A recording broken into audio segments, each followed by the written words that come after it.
Welcome, everybody, to another episode of Mr. Mikhail's Manor of Mischief, Magic, and Mystery, the podcast where we talk about music, the occult, and just day-to-day life. I am your host, Andrew Mikhail, and welcome to the 6M Podcast.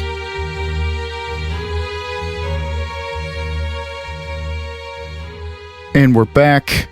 Thank you for tuning in to episode 33 of the podcast. I hope you've enjoyed all of the episodes before it thus far, and I hope that you enjoy today's podcast, because 33 is a special number for me. It's my 33 degrees of podcastery. If you understand what I'm saying, you understand what I'm saying. If you don't, that's okay too. Just know 33, big number.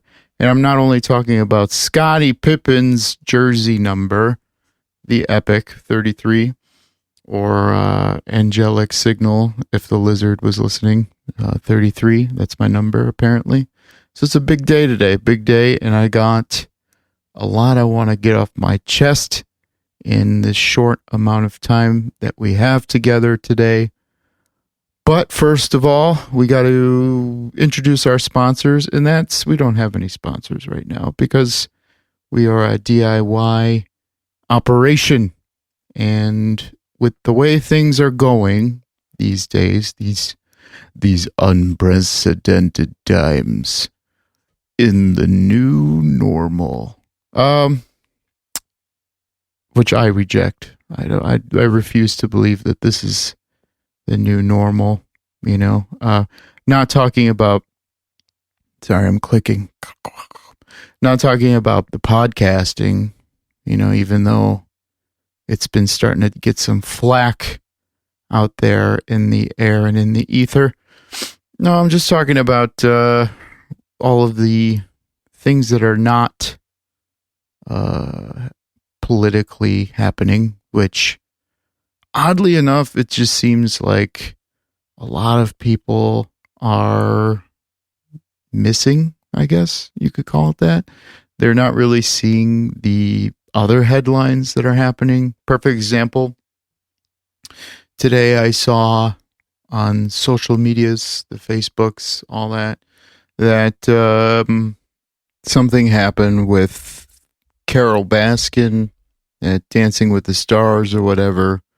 And at the same time as that article was making its rounds, apparently Israel and the United Arab Emirates and Bahrain all drew some sort of peace agreement that, if you're a Middle Easterner, you would understand that is huge news, like world news. But for those who aren't Middle Eastern, probably missed it, probably really didn't care about it because, you know, Carol Baskin, right?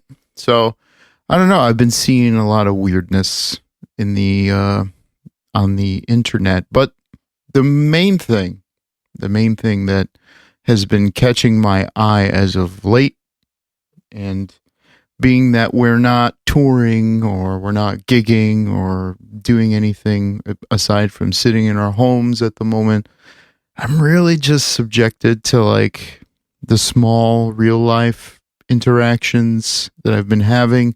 Granted, I could talk about, you know, old tour stories or gossip amongst the scene, which I think Twitter and all the other platforms have already enough of, including podcasts. You know, I do speak my mind a lot on this podcast, and I could speak my mind a lot more, but I'm in the business of not making friends, but I'm trying to maintain relationships and spread a little bit more positivity in this overall negative world.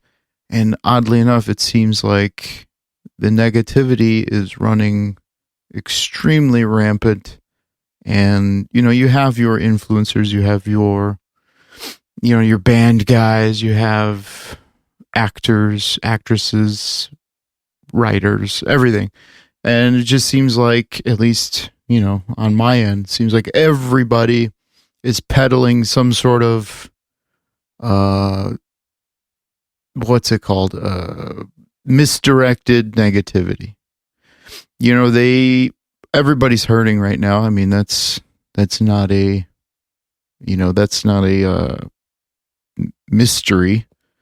Everybody is hurting right now, but it's misdirected. Their inner pain, their self-loathing, their self-pain, they're misdirecting it and just shooting it at everybody else. And when you do that, not only, is it monkey see, monkey do, in terms of, you have, especially now more than ever, you have a lot of people popping up, and, a lot of these guys are doing great things for, the DIY community, great things for underdeveloped bands and artists and whatnot, and they're putting out great content. Perfect example, my buddy Matt Bacon.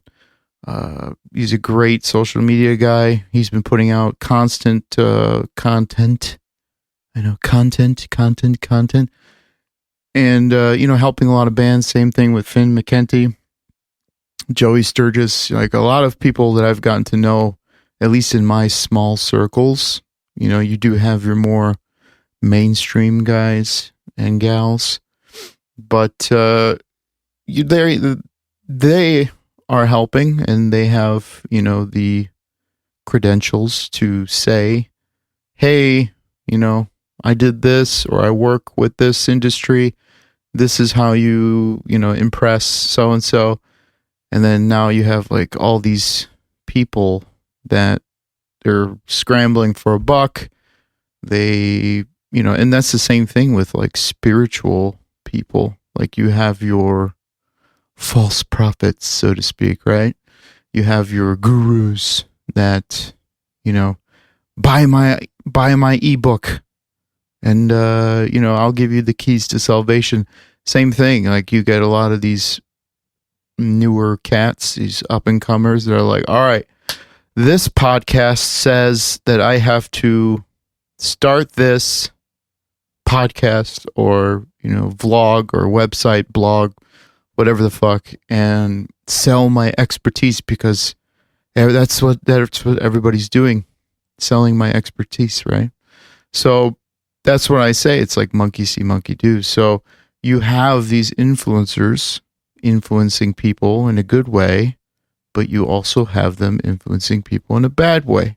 You have a lot of people spinning negativity, spitting venom at each other and at their friends and loved ones, to the point where it's come to my attention that as of late, I think this week or something like that, September, let's say 16th, that's when this podcast drops. So this week, I have noticed something different in the ever-changing hellscape that is the music business and just life in 2020 as an artist, as a underdeveloped artist, as a DIY artist, as a, can I suck my dick anymore? I don't know. But I've noticed something added to the mix. Apparently, Netflix, yes, the same Netflix that put out great content like Cuties, which apparently is another talking point.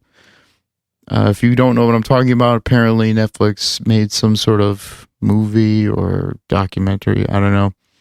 All I saw was the poster, and I was sick to my stomach at how they're portraying these small girls, these young women, hypersexualizing them and making a movie about them twerking or whatever.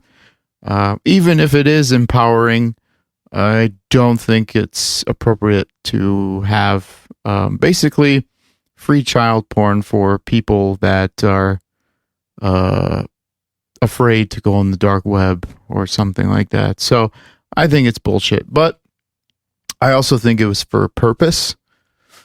I think there's a lot of things happening right now. There's a lot of bad people being taken out of the equation. And we could have a whole fucking series about, some of the things I've learned. And we won't do that. But I will say, I'm getting a weird hum. I will say, see, they're coming for me now. I will say that maybe not everything is as blatant as you think it is, if that makes sense. I swear to God, I swear to God, if I just threw my phone. I've been getting nonstop texts from, let's just say, political parties begging me, can we count on you? No, I never shown interest in the first place. So stop fucking texting and calling me and emailing me, you motherfuckers. Because they heard I was talking about cuties. They're like, hey, we heard you like cuties. No, but we think in the Manor, we think that this is an obvious move. I don't think Netflix is inherently bad to the point that they're so aloof that they think that releasing something like that won't piss people off and won't wake people up, so to speak. Not in the sense that, everyone's saying, get woke now. No, not at all. In fact, I think that whole get woke thing has become bastardized to the point that being spiritually enlightened or spiritually or physically aware of the world around you is now ridiculed to be in the same vein as the whole get woke people. You notice I keep saying get woke, because usually when you read it online, it's in all caps. But along with cuties and some of the other things Netflix has been releasing that have been oddly parallel to the real world. Like for some people, I mean, the Lizard and I, we were watching, the new season of Umbrella Academy, and we were like, okay, what's up, parallel world? Like a lot of the things that they were portraying at that time was like oddly relevant. And it's one of the biggest shows on Netflix, I guess, right now. Maybe, I don't know. And that alone had us starting to think, they are a coldly calculated company. So there are no mishaps, I guess. There's no, whoops, we didn't know that this would piss people off. Having a movie about children twerking. No. So, recently, they put out some documentary, and I haven't seen it. I should see it since I'm talking about it. But, here we go. I mean, they put out a documentary called The Social Dilemma. Ooh. It's just like, in my eyes, it's literally the same premise as most of the other documentaries that they've put out recently and in the past, I don't know, however many years, where it's painting social media to be the bad guy that it actually is. Oh, shocker. And this couldn't have come out at a worse time for a couple of reasons. You have a lot of people shutting down, closing everybody else off that's around them. The whole, you listen to what I have to say or go fuck yourself aspect of what's happening right now. And again, I don't want my podcast to be all me bitching about social media or the music business or whatever. I'm just calling it like it is, okay? So if you have anything to say, make sure to drop a fucking comment or head to the Facebook group and talk some shit, and I'll shine some light in your dark, dark heart. But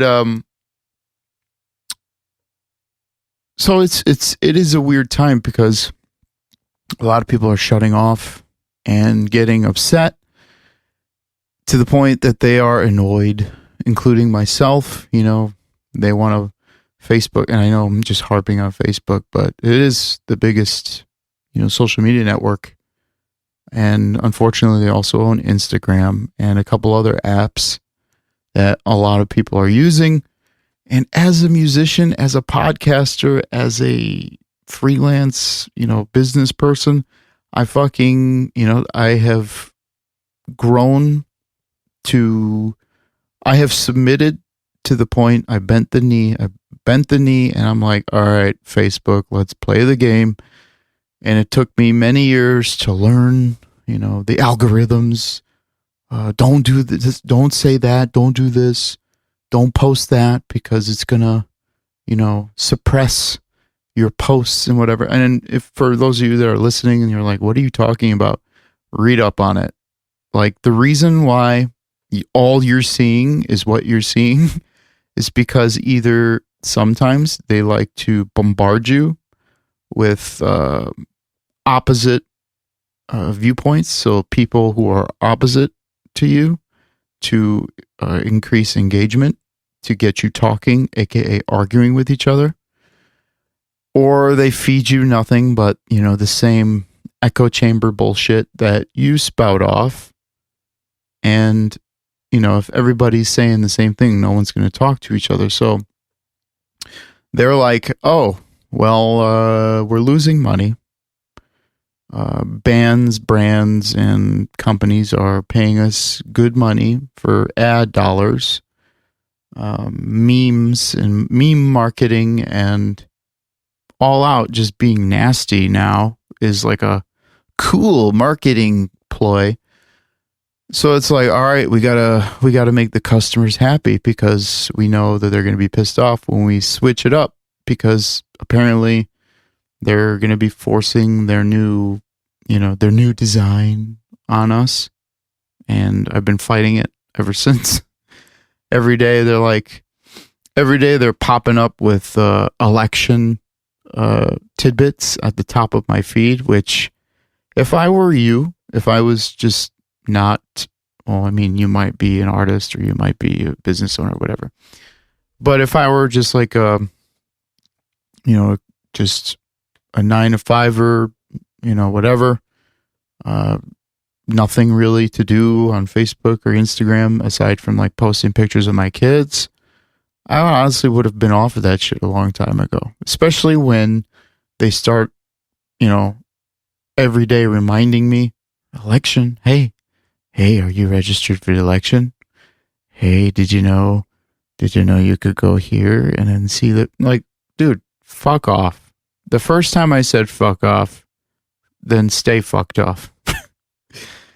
And, now I'm starting to get, here's some facts about climate change.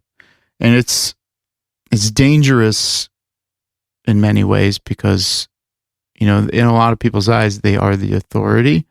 You trust Facebook, you trust these, websites, you trust that they've vetted these, news outlets, their news sources, their facts. But you have to start wondering, really, do we really need to trust them? Because, like I said earlier today, we're talking peace in the Middle East right now. And yet, breaking news, Carol Baskin from Tiger King danced with Dancing on the Stars, and now it's like, really? Fucking really? At least try to trick some of us. I mean, that might work for a lot of people. And if you're listening to this podcast, then you're probably along with me in the sense that you are not as easily taken as they think you are. So, knowing me, the algorithm knows me. Ooh. It knows that I'm not happy on Facebook. It hears me. The other day, I went to Manor with my sister, And I picked up a can of liquor, and I'm gonna start changing the subject soon. But I picked up a can of liquor that I've never held before, and I think I read the ingredients on it, and I asked her, I'm like, "You ever had this? Should I buy it? Whatever." Next thing you know, my little sister the next day or 2 days later sends me a screenshot of the advertisement for that liquor company that I've never heard of until that day at Maya. And I could tell you damn sure that my little sister didn't search anywhere on Google for that. So, it's shit like that turns me off. And, every day I'm like, I wish I could just delete everything. Just get off of it all. Because, I can't. Because of the band stuff, right? Got to promote the podcast. That's why I'm telling everybody, like, subscribe to the podcast. Because we don't know how long we're even going to have these tools. Facebook or Twitter, YouTube, whatever. So it's like, do me the favor. Like, I'm not like begging for, subscribers or like, I'm literally just trying to safeguard my work. That's it. Same thing with YouTube. Like, a lot of people, they could see, Serpents is doing YouTube vlogs. I'm doing the podcast on YouTube. I'm going to be doing more type of vlogs on YouTube. And granted, that's again putting my eggs in another basket. That's again taking a toll on creative time. That's again making me learn new algorithms, new, search engine optimization tricks and all that shit. And only for, maybe in a couple months or 5 years or 10 years, it all to go away again. So I'm like, Jesus Christ. But, I do that. I have all these other platforms because I don't trust that any of them are going to be around in the future, So I tell people, subscribe, make sure you follow the band on Spotify, subscribe to our YouTube channel, subscribe to the podcast, because if you're not subscribed or if you're not following, then if there's no social media, you're not going to know, right? You're not going to know. You're not going to know if we drop a new song. You're not going to know if we're going to drop a new video, because what are you going to do? You're going to look for, your news sites. Well, we don't know what's going to happen to these news sites if they lose all of their advertising income or whatever. You know what I mean? So it's like a constant, like, what is going on? What's going on? What's going on? And a lot of that time I could be writing. I could be creating. I could be doing something good with my time. And being an underground artist, that's what we have to do, right? And that's what all of these influencers are telling us now. You got to do this. You got to do content. You got to do this. I actually scaled back. I don't know if you guys have noticed, if you're following me on my socials, I scaled back completely. I was posting from my personals and from the band accounts 7 days a week. If you guys notice that, 7 days a week, multiple stories a day, multiple tweets a day. I make sure to converse with you all. Whoever's conversing with me, great. You're guaranteed to, get a response from me. And that's even when I was doing, bigger things in music. If I was notified, yes, I will definitely converse with you. If you're spouting negativity, or if you're talking shit, so to speak, I'll still talk to you. But at a certain point, if you're so close-minded that I can't talk to you and have a genuine conversation, which is what's happening right now to a lot of people, then I'll cut you off. I'm not going to talk to you. I consider myself more than a musician. What those things are, I can't tell you because I don't know yet. But I do know that what I do is bigger than music. And unfortunately, I have to use the tools given to me. Now, back to Social Dilemma. Ever since that documentary came out on my feed, thanks to Corona, thanks to everything that's happening, we're not playing shows, everything's shut down, everybody's locked down in other countries. It's pretty bad for musicians right now. A lot of labels, they don't want to sign new artists because they don't know, are we going to get that money back? Is there going to be touring? Is it going to be, it's all a big question mark right now. And a lot of artists are giving up. A lot of people are signing off for good, at least, quote unquote, for good. I'm deleting everything, right? Everybody's heard that. I'm deleting my Facebook, say something by the end of the night. Even I've done that, I think, once. I've deleted everything once, and then I paid for it dearly. I took a month off of the internet, whatever, and it took me 2 years to gain back some sort of favor with the algorithm. Let me say that again for all of you listening. It took me 2 years of my life in dedicating how to serve. How do I serve this? How do I serve the algorithm? What did I do wrong? I took time off. What the fuck? 2 years of my life went down the drain. Things that happened nobody even knew about, which is fine. But again, a part of my life is the music. A part of my life is spreading my knowledge. A part of my life is spreading enlightenment of some way. Right? I have different vehicles, but the mission is the same. And a lot of people miss those messages. A lot of people miss those songs. To this day, I'm still getting messages from people where they're like, "Oh shit. You guys had a new album?" Yeah, we dropped it in April 2019. "Oh, I got to hear it." "Okay, go hear it. What's going on? How you doing?" So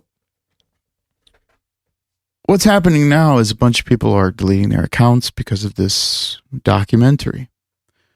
Documentary says, there's two different there's two different industries that call their customers users: the drug industry and software. And that's like the thing everybody's like harping on, right? And back to Netflix, I don't think that was by chance. This is all happening for a reason, but it's put artists and bands and whatever in a horrible position, worse than we were already were, right? And this is something that, I've talked to, my partner in crime, the Lizard, with in the Manor. We've discussed over and over again, because she sees me basically bashing my head against the wall every day because I want to write. I want to create music. I want to play for you guys. I want to fucking see you. I want to shake your hand. I want to hug you. I just want to talk to you. I want to be with you all. And so what do?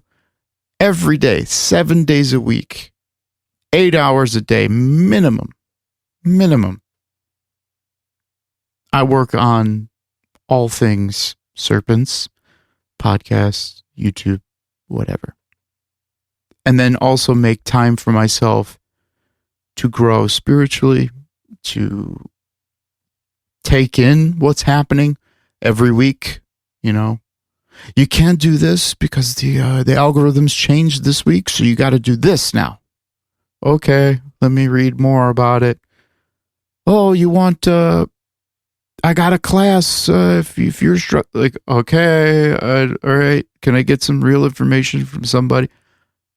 And it's just round and around in circles. So a lot of people are tapping out, and a lot of bands and artists are starting to tap out because they're like, what the, like, we don't see this we don't see this getting better.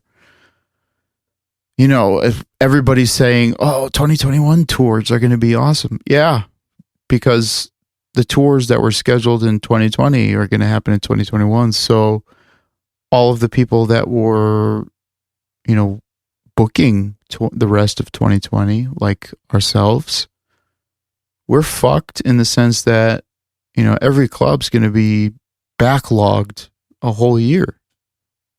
And I said this in March, and you guys can attest to it. You guys can attest to it because I have documented and recorded my thoughts and my predictions. I said this in the beginning. I said, this is not going to be a 15 days to slow the spread. This is going to be like a long thing. And the music industry, it's going to come real close, really close. So the lizard, she sees me banging my head against the wall, you know, trying to stay afloat, not even succeed. I'm past the point, guys. I'm past the point of like trying to succeed. I'm just trying to stay afloat so that my message keeps going. Like I said, it's more than music for me. And if you only enjoy my music and not the message, that's fine. That's cool. Hey, I get it. But it's more than that for me. And I'm just constantly just trying to stay alive. And a lot of this that has been happening to me and to you and to all of us, but to me specifically, it's been happening to me, unfortunately. But as an occultist, I take personal responsibility for everything that's happened to me, because that's not our way. That's not what we've been taught.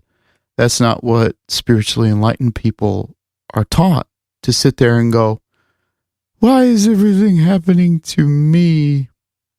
Everybody says, well, a lot of the, you know, spiritual people say, no, you have to say, why is this happening for me? Right? You have to spin it and not make yourself a victim, as we talked about in a previous podcast. But at some point, you become overwhelmed. You're at a breaking point. You're like, okay, already, Jesus Christ. How many hits can I take, you know? And the whole Netflix thing, documentary, you're starting to see a lot of people jump ship, as they would. And it's come at a really bad time. And the lizard, you know, thankfully I have, you know, a partner in crime that balances me out in many ways. Like many ways you guys don't know. But if we want to talk spiritual, she balances me out. You know, I have the masculine energies, she's the feminine energies. Together we make the rebis, whatever you want to call it. It's a holy union, a conuncio, a union of opposites. We're like fire and ice. And as of lately, I've been on fire really big. I've been a star. I'm on fire as of lately like the sun. Where while I was writing the previous albums, I was like a little torch. And then when I'm not writing and I'm just coasting, I'm like a little match. But right now, my being is on fire. And I have a lot to say. I have a lot of good things to say to people. Especially, like I said in the beginning of this podcast, I see a lot of people hurting. I see a lot of people taking out on themselves and then taking out on others.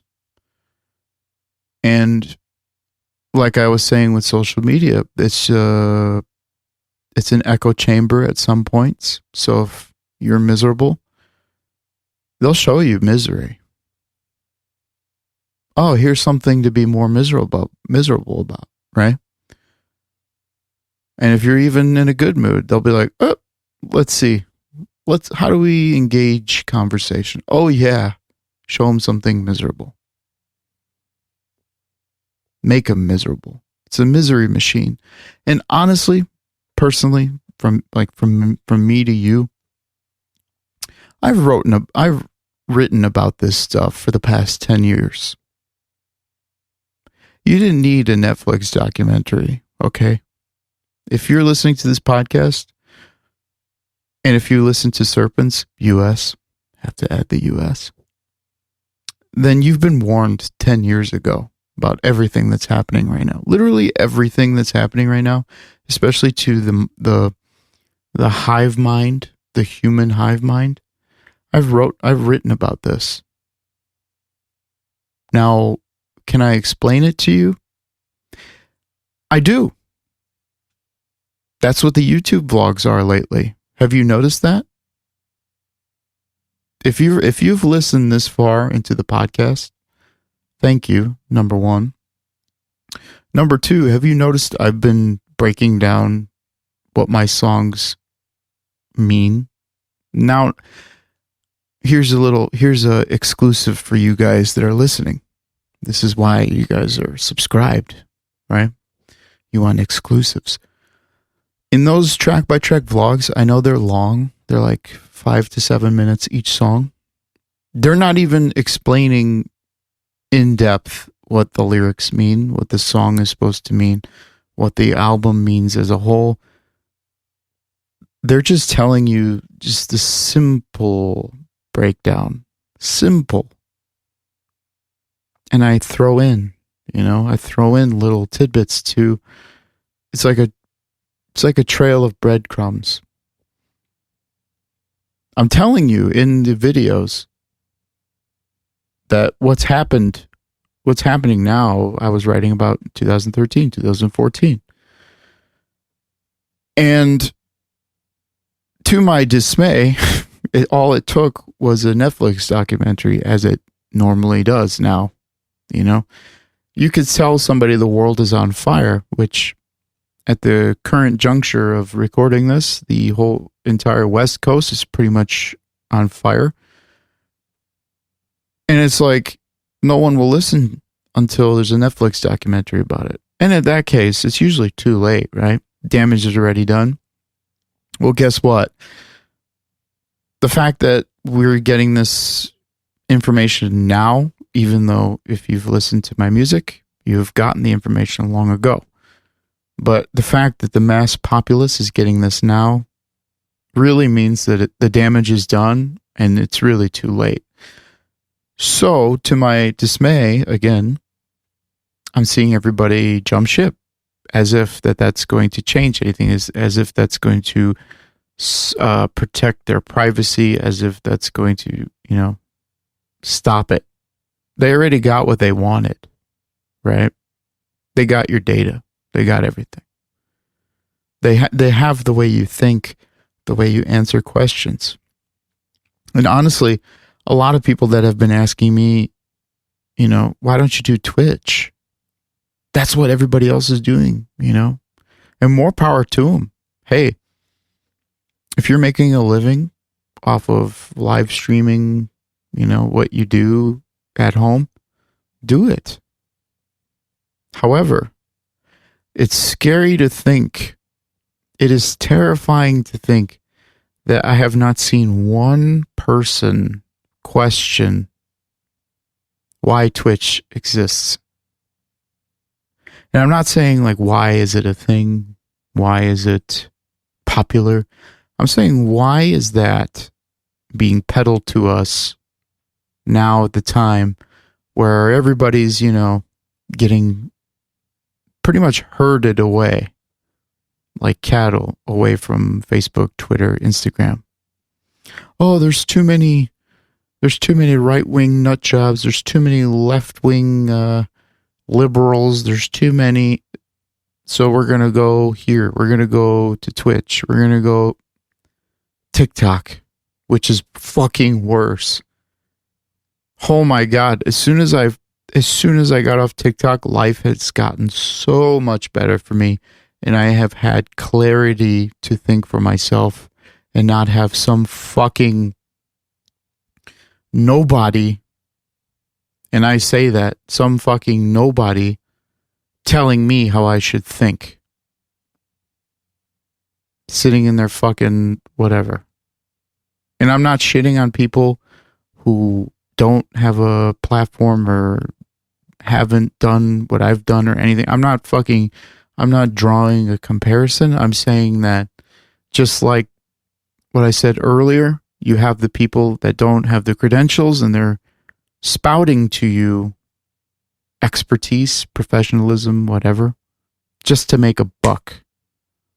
So you have the same type of people on TikTok spouting off essentially watered down, recycled propaganda for all ideas. Everybody has a voice on TikTok, so everybody has a lane. And they just feed it to you, feed it to you, feed it to you, feed it to you. Then they throw you a curveball. And you're like, I got to comment. Fuck you. You know? Negative. And it really had me thinking like, okay, so TikTok has the data too. So even if everybody moves away from so-and-so, then they have the video, the propaganda, the data, the mind washing with TikTok. And Twitch is something, again, I respect all of those making a living on Twitch, but you have to wonder, and this could be crazy, but a lot of people said I was crazy back then when I was saying all of these things about Facebook and Twitter and Instagram. And I wrote songs about it, amongst other things. Don't think that all of Serpent's material is about social media either. The podcast, the whatever. I'm merely speaking about the hive mind here, the general populace. And unfortunately, since we're not talking to each other in person, since we're not playing to each other in person for the past however many years, we've moved to the digital world. So hence, I'm talking about the digital world, okay? I live a real life. I go outside. I go to the store. I exercise. I live a real life. I have real conversations with people in real life that I don't document and that I don't live stream and I don't, post about. I don't, see someone in the street, say, hey, I haven't seen you in a long time. Take a picture and then bail. Oh, I got to post this. I saw that happen at a Morbid Angel concert. Like, side note, I literally was at the Metro in Chicago watching Morbid Angel. It was like a big return tour or something like that. It was like Morbid Angel, Suffocation, like a bunch of other bands. And I literally watched someone walk into the room. They walked into the floor, take a picture and leave. And I saw him like going straight to Instagram. I'm like, are you fucking kidding me? And again, this is the stuff I warned people about years ago. And again, I'm not an expert. Okay? I'm not claiming to have all the answers. I'm just observing. And I've said that numerous times on the podcast. I'm just an observer, man. I'm just an observer. But again, with Twitch, it just makes me think that being able to see people play video games in real time and documenting it, because a lot of these streams get downloaded somewhere on a server or they get uploaded to YouTube or whatever. What makes people think that that's not another tool being used to calculate people's movements, people's choices, people's conflict resolution? It's insane that I have not seen anybody talk about that at all. And I've been looking.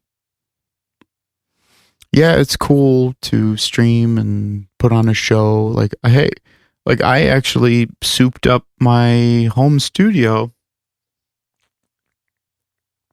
I souped up my home studio for streaming the podcast. And maybe some, I have some things in the works. Something nobody's doing. And I think I'm the best person to do it. So I have something in the works, but it's not what you think. And, yeah, it just makes me think that, like, what makes people think that it's not a platform strictly based to test people's cognitive abilities, test people's decision-making skills, you know, survival skills. Like, you know, if you're in a death match on fucking like Halo or whatever, that's how old I am. Apparently, I'm like Halo, Call of Duty, and it's like, you know, it's you're broadcasting your every move. So in a gunfight, if you were ever in one, let's say someone studied you, they know your movements. That is, if, you know, if you are who you are online, I guess. I don't know. But when you're playing a video game, you're playing to win. You're not trying to die in front of the whole world. You're not trying to show everybody how awesome you are at losing. So it makes me think, like, they're loosening the reins and all these other things. And the herd is migrating here and here.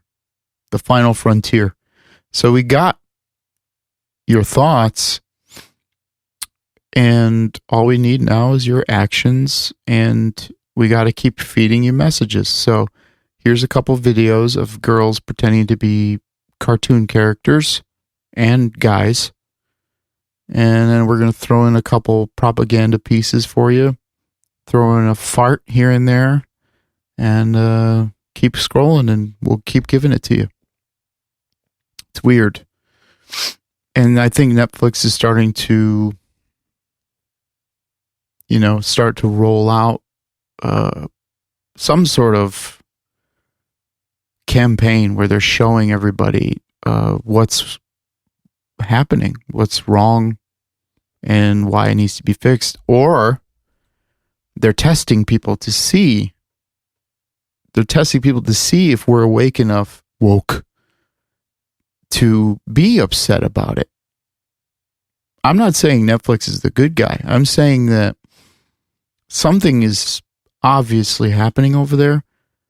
And thankfully, we are cognizant enough to be like, okay, pedophilia is not cool, guys. And they're like, oh, okay. Not yet.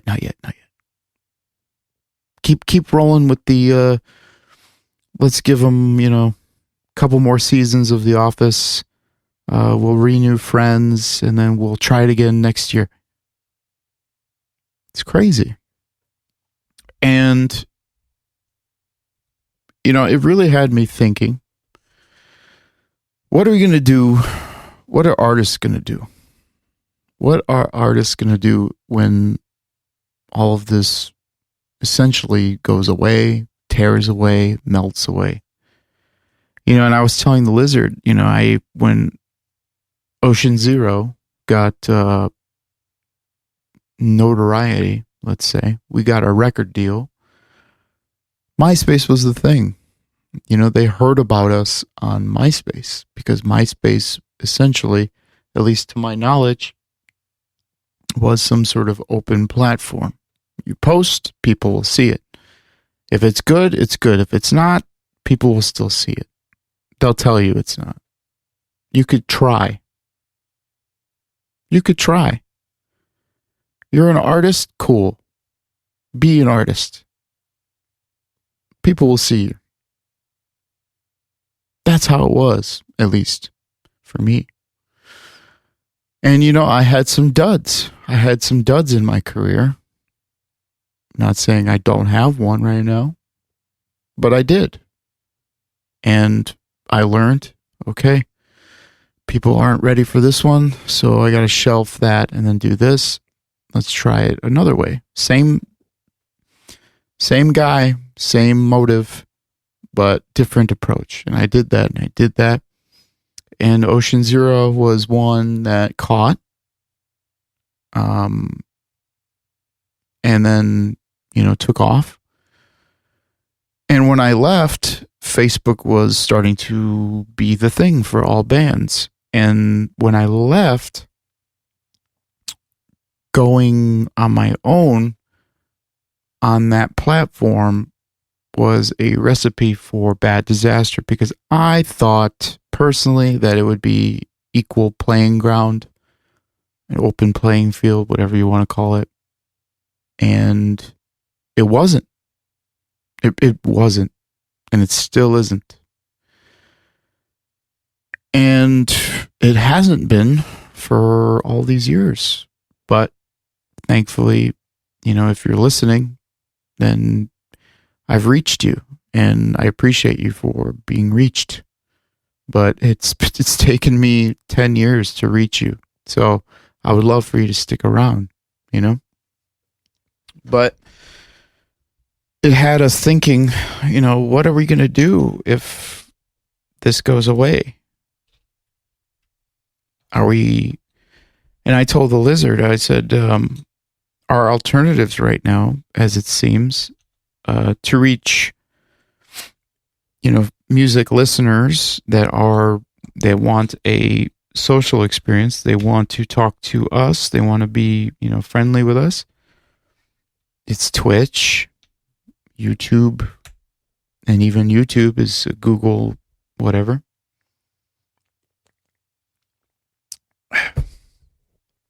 Or TikTok. And then I proceeded to tell the lizard, there are many platforms out there for music, Spotify being one of them. And Spotify, as I think is one of our only hopes at the very moment. And that's not saying much, guys.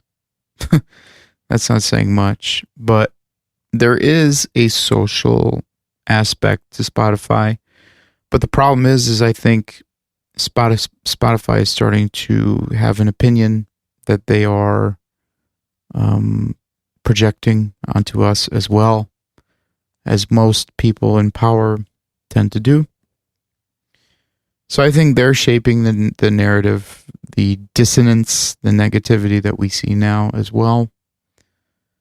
But, I told the lizard, there's sites like Vibrate, SoundCloud, Reverb Nation, I don't know if they're still around, that are all doing stuff strictly for music and music lovers, but nobody's using them. And I told the lizard, that's because people want to talk. People want to argue. They want to interact. And being able to just have music isn't enough. And I told her, I'm like hopeless right now because I don't know what the future holds. I've spent all of these years trying to stay afloat, stay alive, reach you. Hence the podcast. I'm trying to reach you on here. And, you have your people shitting on podcasts now too. But,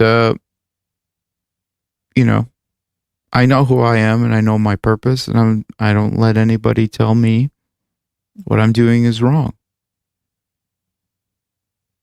People said that when Ocean Zero, and I keep saying Ocean Zero because that's what people used to call us back then. People were telling us back then that we were going to be nothing because we were fat.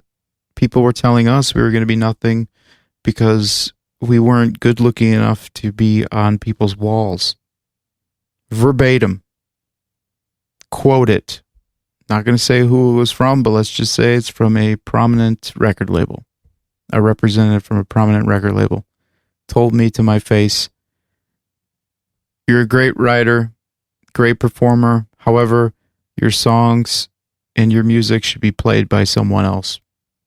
No one wants to see you. Can you imagine being, I think, 18 or 19 at the time, having a fire in your heart, the fire in your loins, and your fucking unstoppable spirit, and having someone from higher up tell you that you're never going to be anything because nobody wants to see you because you're ugly, essentially. So what did I do? Decided to market it, bring in the beef. That was a big fuck you to those people. We marketed it, and we made a home for all of the quote-unquote undesirables of the world, apparently. And then the rest was history. That's history. But we're talking about this right now. But it makes you think, no? About these people in higher positions, about these influencers spreading negativity, these prominent voices spreading negativity, these businessmen, businesswomen, companies, conglomerates, etc., spreading negativity, and they don't even need to spread it. You know why? Because they reward negativity. I've been running tests. Listen, guys. Personally, I've been running tests on my own. I'll test the system, and I'll spread positive messages, joyous messages, whatever you want to call them. Light, nothing, which is fine. My following wasn't built on light. My following was built shrouded in negativity. Because what were we marketed as back then and 10 years ago? Something I never liked, by the way. The label slapped it on. The world's most pissed off band. I literally, when I saw that was on our record, I was just like, what? Like, have you... And I'm not saying that they're the world's most pissed off band, but I was like, yo, have you ever seen Harm's Way? Like, seriously? Like, we are not the world's most pissed off band. They're like, oh, I mean, you guys, your sound is the world. I'm like, okay, whatever, dude. Oh, we already made the stickers. It's like, okay, I guess. My career in the beginning was shrouded in negativity. Same thing. I was offered a position in another group. Same thing. Negative. I joined another group with a positive message. However, all of the doors were closed for them because they started saying, wait a second, we deserve more than what we're getting.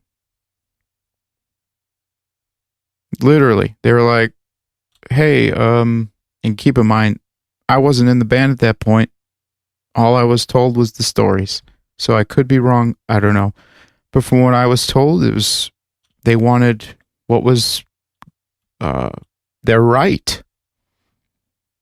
And what happened? All the doors closed for them. And I joined in with that band, fought with them in the trenches, then was offered another opportunity, while at the same time always doing Serpents, because I saw the world for what it was.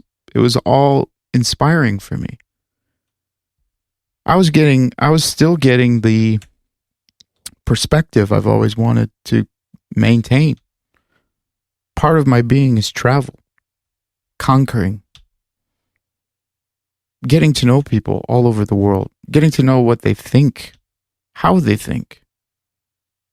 And I'm not talking about gaming either. I'm talking about having real face-to-face conversations. Sometimes bad conversations, but we talk.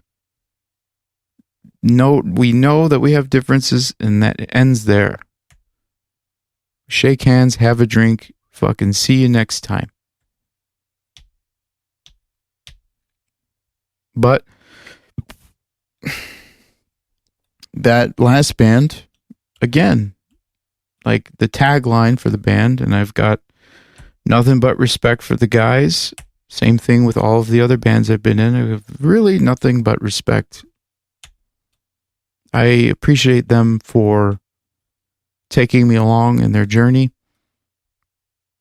and teaching me a lot of things that I didn't know, spiritually, mentally, physically. And I don't look back on those times negatively. I just know that I needed to go through these experiences to be where I am today. And you all should do the same. You know, if you have a job that didn't serve you back then, don't let it define you now. Learn from it. If you're miserable now, that means you haven't learned from it. Change it. And if you go to another miserable job, you have to learn from that. Same thing with relationships. You don't keep going to toxic people unless you didn't learn your lesson.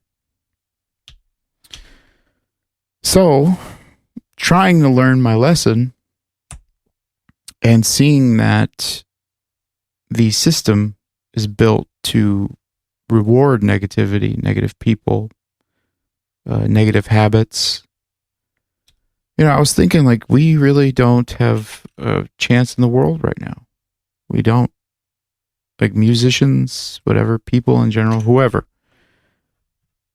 Musicians, especially because I was talking about the fact that we don't have an alternative to run to aside from, you know, Spotify, which, like I said, people want to engage. People want to talk. The best Spotify can do is it could show you what we're listening to right now and listen to a playlist that I made for you. So, with all this realization happening, like in the past week, Kanye West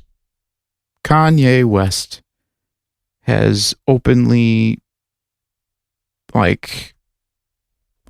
made it known that he's had enough with the industry. He's had enough with labels.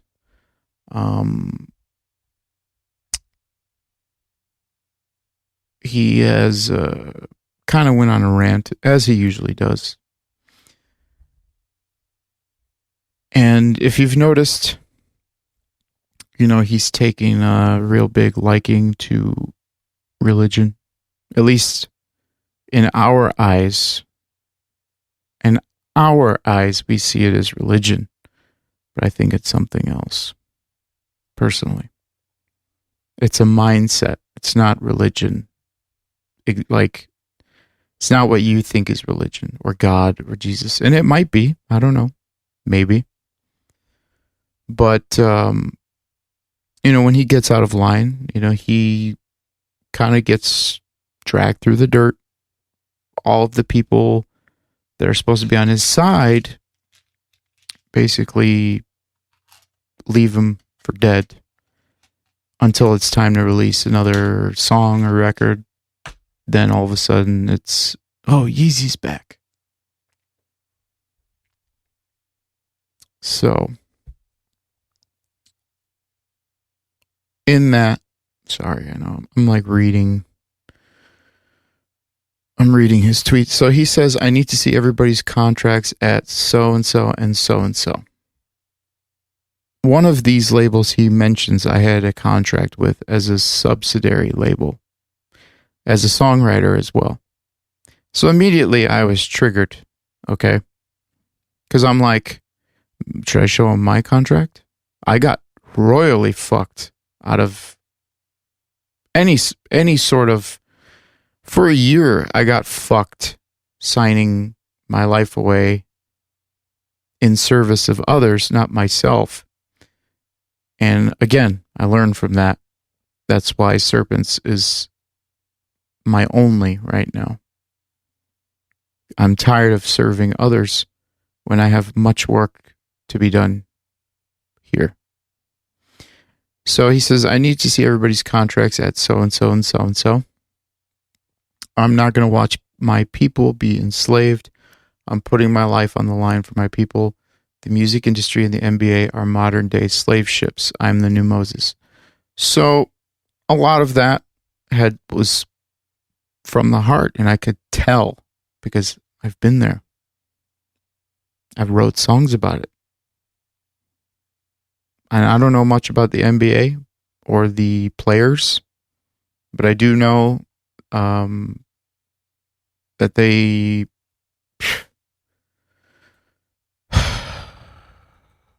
are subjected to, their whole lives are molded by the NBA, essentially. Look at Kobe Bryant. There's a lot of theories about that. But, so he said that. Then he said, no one from so-and-so and so-and-so has responded, so it's go time. Then he starts showing pictures of NBA players smiling when you Google them, even though it looks like they're sad and smiling through the pain. The caption says, when you Google us, we got to smile for the camera. I get that. I get it. I've had to do that for many years. Like I was saying with the algorithms, had to smile. Okay, fight through the pain. Keep on a good face. Don't want to get fucking snuffed out. So then he posted this, and it really caught my attention to the point that I needed to make this podcast. He said, hey everyone, we're making progress. I'll keep everyone updated on how this meeting with Vivendi goes. If Nikola Tesla had a Twitter, the world would run off AC. Edison killed Tesla's image to control the power. Literally, Tesla and I only mean well for the world. I hear you. I'm right there with you, dude. And it kind of sucks because the lizard's like, you got to jump in on this too.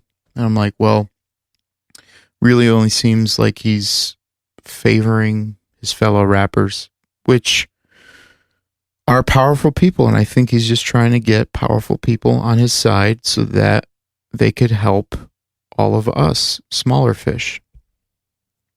I get it. But if Kanye, if you're listening, I'm a metalhead and I'm Middle Eastern. If you want a poster child for any sort of oppression, I'm right there with you, dude. But Vivendi, he says, call with so-and-so went great. This is a perfect first conversation. Blah, blah, blah, blah. Blah, blah, blah. Then he says, when I spoke to so-and-so, who is on the board of Vivendi, we decided to create a Y Combinator for the music industry so artists have the power and transparency to be in control of our future. No more shady contracts, no more lifelong deals. Heard that, got fucked from it, onward, as Theo Von would say.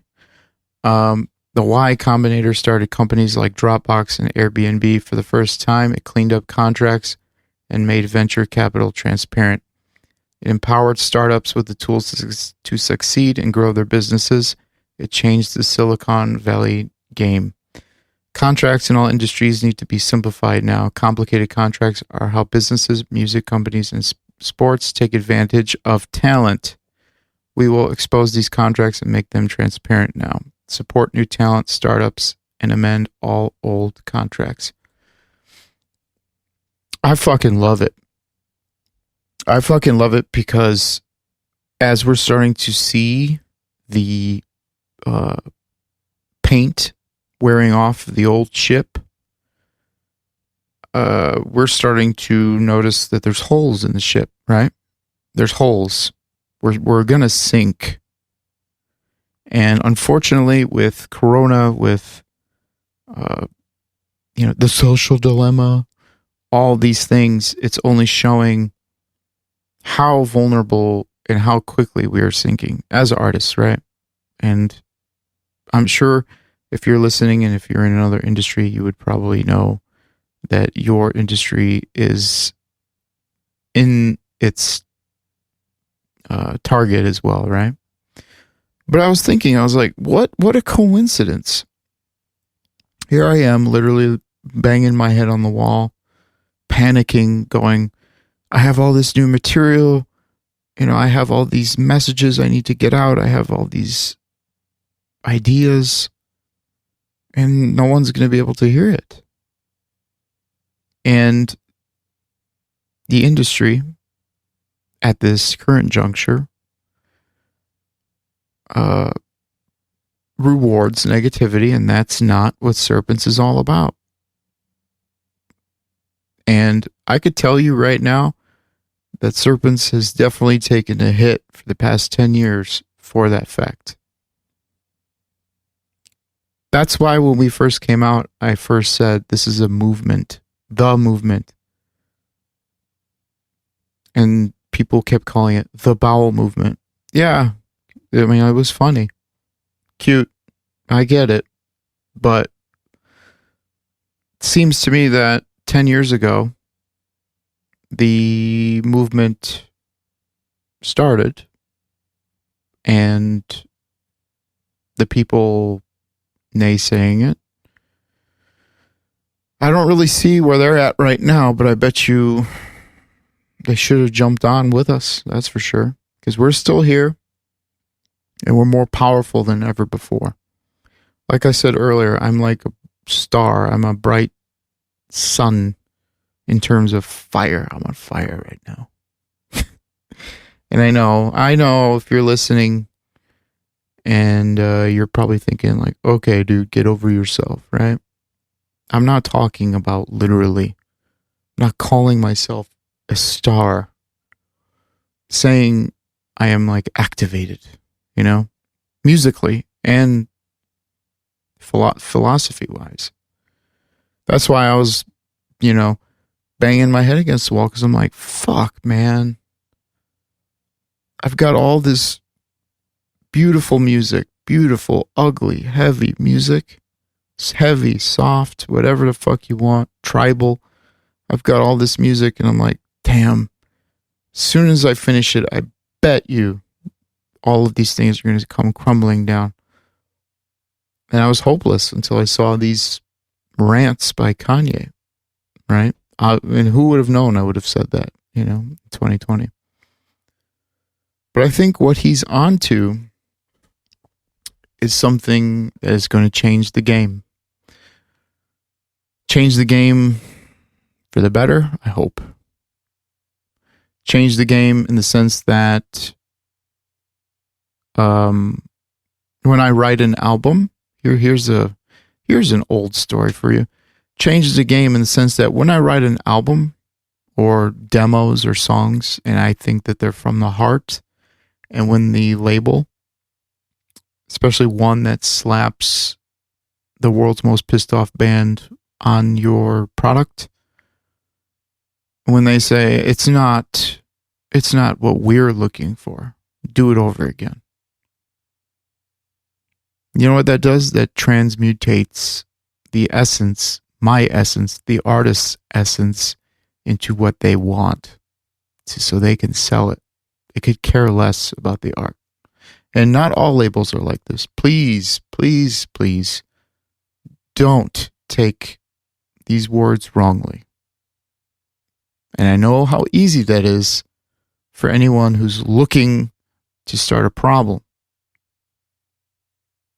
But the proof is in the pudding.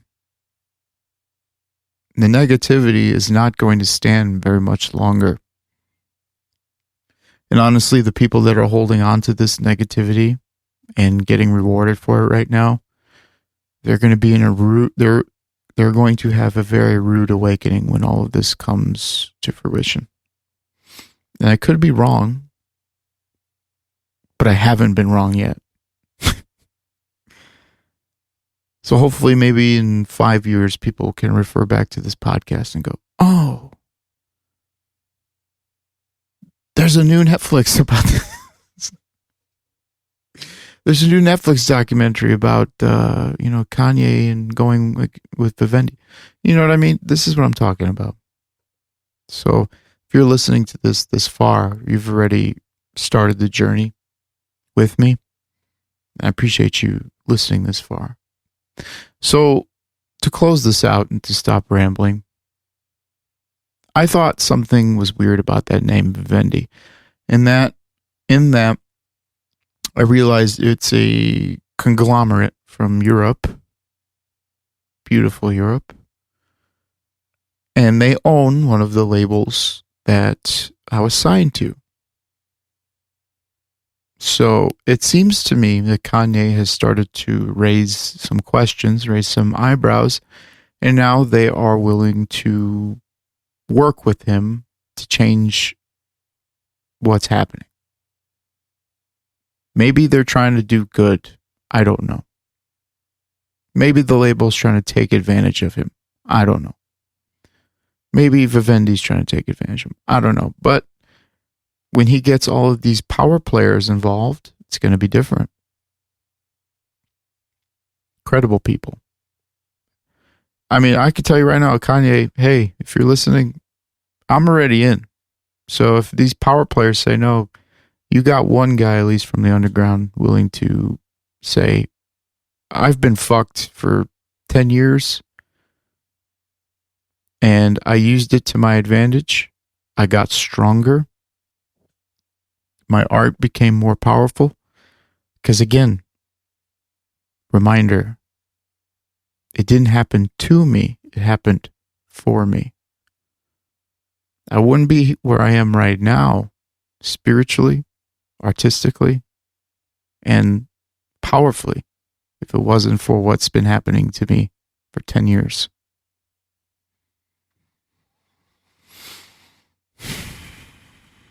It's a meditation. But, yeah, I thought it was weird about that name, Vivendi. And I remember, well, the lizard helped me. I was like, Vivendi, why have I heard that before? It's a phrase, it's a term. And it had me, or I had the lizard stumble on a, what's it called? Wikipedia entry, right? Because being an alchemist or whatever,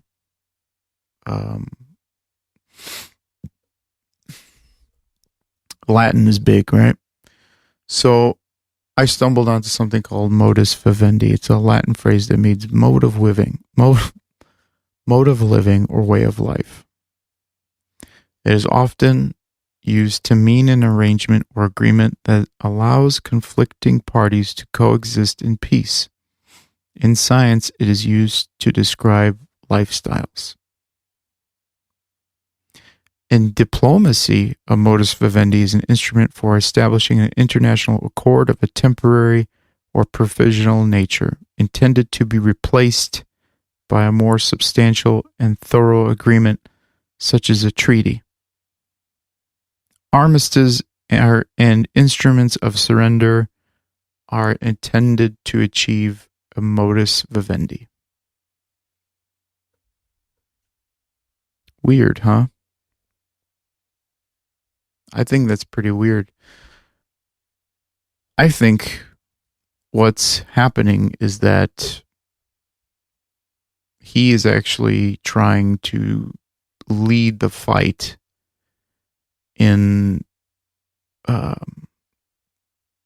improving the lives of artists, which in turn improves the lives of not artists. It gives people a fighting chance to be who they are and to be accepted for who they are or ignored. But at least they could be who they are.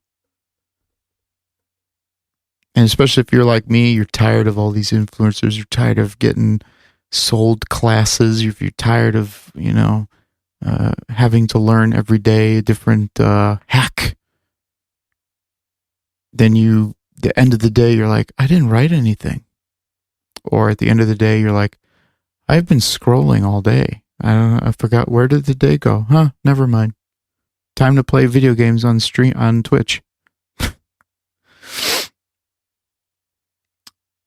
I don't know. I think something big is on the horizon. I think that I came to my breaking point the other night, where literally minutes later, shortly after, Kanye West launches a full assault pretty much on the industry. Not to take the industry down, because music industry is an industry I grew up in. I love it. But there are a lot of bad players in it. And a lot of people profit and bank off of those who are trying to do this for the good of music. Not so much the industry. But you have to remember, if you're in the game, you have to remember it is an industry. Even as a listener, when you see something that's kind of out of character from a band or an artist or whatever, most of the time, they're working the industry aspect of it. So, I don't know. I think I'm done rambling today. I think I've touched on a lot of valid points that I hope have touched your heart or your brain in some sort of way. And if you disagree with everything I've said, at least I have spoken my piece on this subject, a subject that means a lot to me. And I genuinely, with open arms, hope to work with the few select good players in the industry to create something good for the world. And there are parties that do this. So please, again, don't misunderstand my words. Don't misdrew or misuse or whatever. Don't distort what I'm saying to be something negative.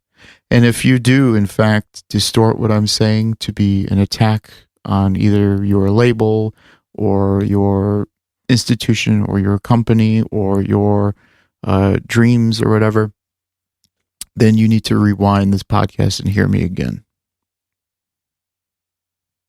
You guys like expertise, right? That's what they want. That's what everybody's telling me.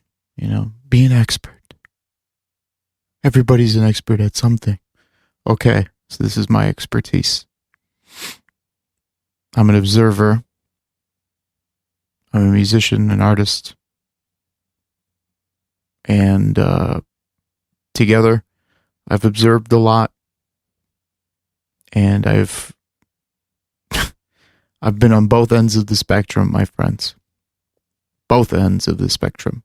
And I'm not done yet. And if anybody wants to, what's it called? Make the decision for me that I'm done, it's not going to happen.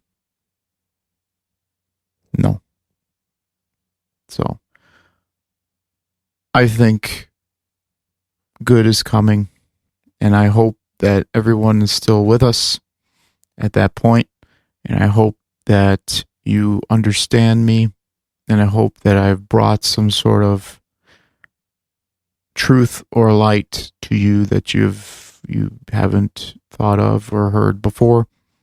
And that would make me know that I've done my job. So with that being said, help me out.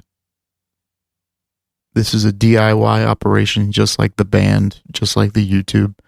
So help me out, okay? If you've enjoyed this podcast, feel free to listen to some of the other episodes. But most importantly, subscribe to the podcast wherever you listen to podcasts. I'm still learning, still getting a feel for the podcast. You know, we've been dabbling with video, we've been dabbling with streaming, I'm still getting a feel for it, but you give me a microphone, I'll give you a podcast. This is the way I prefer to do it, but I know people want guests. I know people enjoy the Lizard and the Wizard segments, etc., etc. So a lot of people don't get this podcast because they're like, what is this? Mr. Mikhail's Manor of Mischief, Magick, and Mystery. That's because this is my home. I've allowed you into my home. Not allowed, but I've opened the door. And whatever goes, goes. Whether we're talking about mischief, magic, or mystery.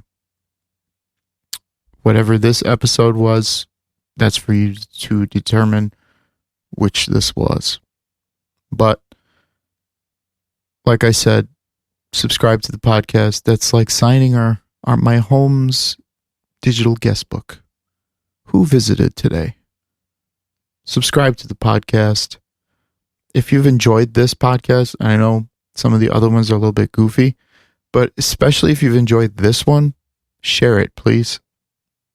I think there's a lot of gems in here that definitely deserve to be heard by a lot of people.